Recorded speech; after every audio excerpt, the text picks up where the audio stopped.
Hello all. ഇന്ന് ഞാനിവിടെ പറയാൻ പോകുന്ന ടോപ്പിക്ക് ജീവകങ്ങളും രാസനാമങ്ങളും. നമുക്ക് മെയിനായിട്ട് 13 ജീവകങ്ങളുണ്ടെങ്കിലും അതിൽ വളരെ ഇമ്പോർട്ടൻ്റ് ആയിട്ട് ചോദിക്കാൻ പറ്റുന്ന ക്വസ്റ്റ്യൻസ് ആണ് ഞാനിവിടെ പറയാൻ പോകുന്നത്. ജീവകം എയുടെ രാസനാമം റെറ്റിനോൾ.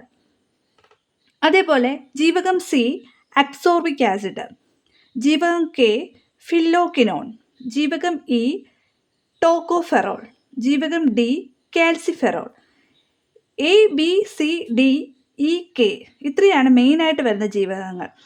അതിൽ നമുക്ക് ബിയിൽ തന്നെ വീണ്ടും ഡിവിഷൻസ് ഉണ്ട്. അതിൽ മെയിനായിട്ട് ചോദിക്കാൻ പറ്റുന്നത് ഏതൊക്കെയാണെന്ന് ചോദിച്ചാൽ ജീവകം B1 അറിയപ്പെടുന്നത് തയാമിൻ, ജീവകം B2 റൈബോഫ്ലാവിൻ, ജീവകം B6 അറിയപ്പെടുന്നത് പെരിഡോക്സിൻ, ജീവകം B9 ഫോളിക് ആസിഡ്, ജീവകം B12 സൈനോകൊബാലമിൻ, ജീവകം B3 നിയാസിൻ. ഇത്രയും കാര്യങ്ങൾ എല്ലാവർക്കും വ്യക്തമായി കാണുമെന്ന് വിചാരിക്കുന്നു.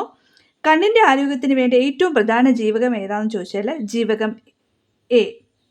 അതേപോലെ പ്രതിരോധ കുത്തിവയ്പ്പിനൊപ്പം കുഞ്ഞുങ്ങൾക്ക് നൽകുന്ന വൈറ്റമിൻ ഏതാണെന്ന് ചോദിച്ചാൽ വൈറ്റമിൻ എ.